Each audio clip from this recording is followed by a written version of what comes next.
With almost all the new DC Rebirth titles out and accounted for, one fan-favorite team is about to make its debut.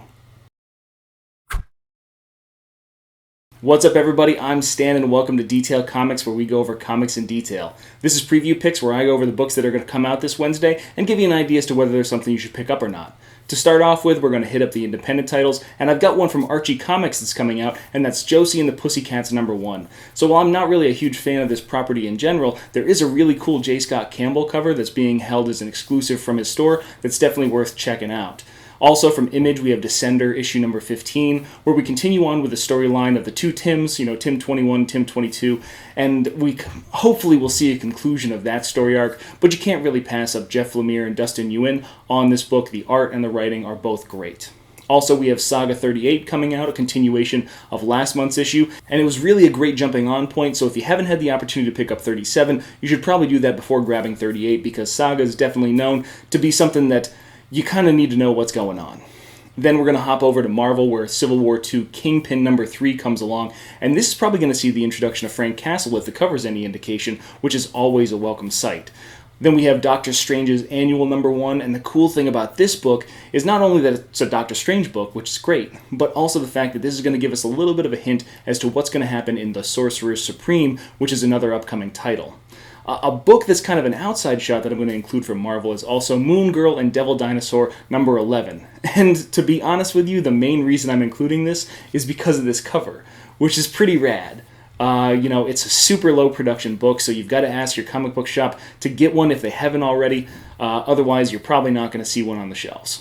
Then we're going to hop into Spider-Gwen #12, which also has an appearance from Frank Castle, so this must just be the Punisher's kind of week.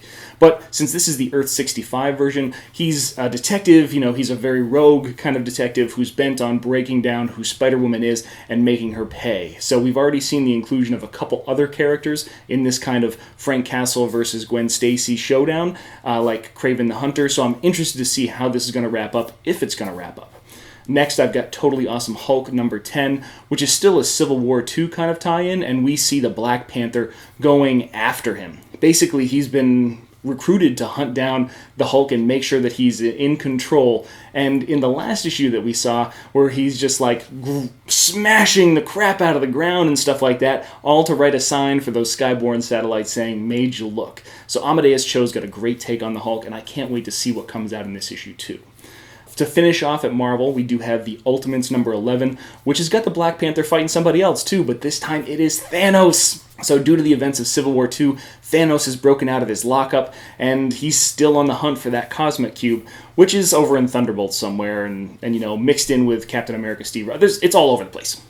But the important thing is that we are still dealing with these kind of cosmic conflicts on top of this kind of artificial Civil War II backdrop, which I'm totally behind because I really enjoy the Ultimates, and I'm going to enjoy the next series that's coming out with Marvel Now 2.0. Now that we're done with Marvel, it's time to dip over to DC. And to start off with, we're going to go with Action Comics 964, which is continuing the Who is Clark Kent story arc. So this first issue for the 963 wasn't really that big a deal. It was relatively slow-paced. We see investigative reporter Clark Kent. We see this very flimsy cover story. And this is going to be the continuation of that, and I really can't wait for this to be over, because Action Comics previously was just crushing it. And this is a kind of a catch-your-breath kind of moment to try and put the pieces together, tie up all those loose threads that were unleashed in the first issue back from DC Rebirth. Also, we're going to hop over to Batgirl #3, who's doing some globetrotting herself, making her way around Southeast Asia with and without companionship, and kind of getting herself into some odd situations, which I can totally get behind. Hope Larson's doing a great job on the writing, and Raphael Albuquerque's art is always top-notch. The big Bat book, though, is going to be Batman Beyond Rebirth. So this is the last introduction of the Bat title into the Rebirth storyline. So this is going to be something that I'm going into particularly fresh, so I can't wait to see what this is all about, and hopefully it's going to get another Bat book onto my pull list. Another book with the initials BB is going to be Blue Beetle #1, so this is taking off where the Rebirth story left off, and to be honest with you, I read the Rebirth and I really figured that I don't need to read this one. However, I'm sure some of you enjoyed that out there and are more Blue Beetle, Jaime Reyes fans, so you should definitely check this one out. Once we're done with the Beatles, we're going to bounce over to Deathstroke #3, where we see Rose Ravager now has a hit put out on her. So what is Deathstroke going to do? What is Slade Wilson going to do about his daughter? That's going to be the upcoming story that's going to continue on forward. After handling Deathstroke, we're going to go to Detective Comics 941, which is continuing the Night of the Monster Men story arc, so this is part 3. And we're going to probably see a little bit of a voiceover from Steve Orlando in the overall telling of the tale, but the one thing that I have to point out is that the variant cover by Raphael Albuquerque is on point as always. I would pick up this book almost entirely for the variant covers just because I like the way that his art style is set up. Next, we dip into Flash number 7, which is the kind of culmination of this Godspeed reveal, and we get to see how actually kick-ass this person is, because as of the closing of last issue, evidently Godspeed can be in 2 places at once. So how is the Flash going to combat that? Is he just going to run a little bit faster? I would hope that Joshua Williamson's got something a little bit better in store for us than that. But speaking of Joshua Williamson, we're going to dip over to Frostbite number 1, which is a Vertigo tale that's going to be written by him. It looks like it's going to be a pretty interesting post-apocalyptic style story, so I can't really wait to pick up that one. Going to have to let my shop know that I want to grab a copy.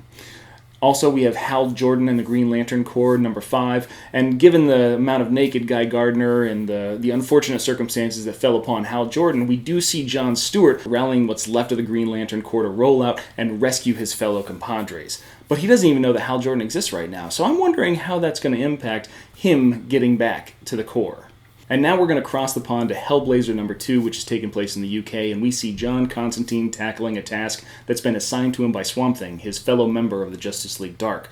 So this is going to be that magical, mystical kind of tale, and I'm always up for a good Hellblazer story, so that's going to be nice. The next book I want to pick up is Suicide Squad number 3, and while I haven't been completely enamored with the story, the fact that Zod came busting out of the Phantom Zone and completely destroyed what looks to be Boomerang, at least we don't know yet, is reason enough for me to continue on with this story arc. So I'm definitely going to be grabbing that one too.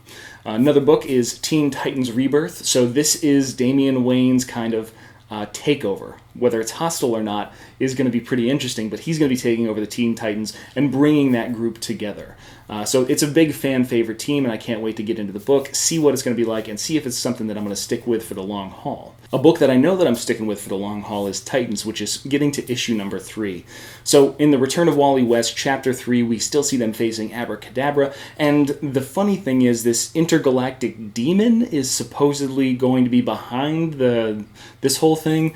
I'm interested to see where this is going, simply because this book has been the most continuous tie-in to what's happened with DC Rebirth, and the best place to be finding any kind of clues, even though they're sprinkled here and there through Action Comics and Detective. Once we get done with Titans, we're going to hop on to Wonder Woman. And Wonder Woman, it's a favorite of mine simply because it's telling me 2 stories and it's giving me enough breathing time to really process them both, which is a great thing. So in issue number 7, we get part 4 of the Lies storyline, where we see modern-day Wonder Woman really taking on this Amazonian, this jungle god, this dark jungle god, and trying to rescue Steve Trevor and his fellow compadres. While I thought that I was going to be pretty sad about the departure of Frank Cho from his variant covers, the Jenny Frison cover that's going to be coming out, Friesen, I don't know how to say her name, but I know how to look at her art, and her art looks awesome.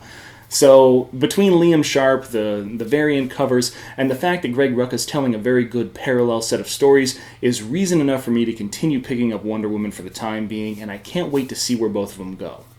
So those are the books that I'm looking at hard for this week, but I want to know what you guys are thinking about picking up as well, so hit me up in the comments down below and let me know what you think. As always, if you like what you see, hit that like button, and don't forget to subscribe down there to get more news, reviews, and commentary on comic books, comic book movies, comic book TV shows and games, and anything and everything inside the world of comics.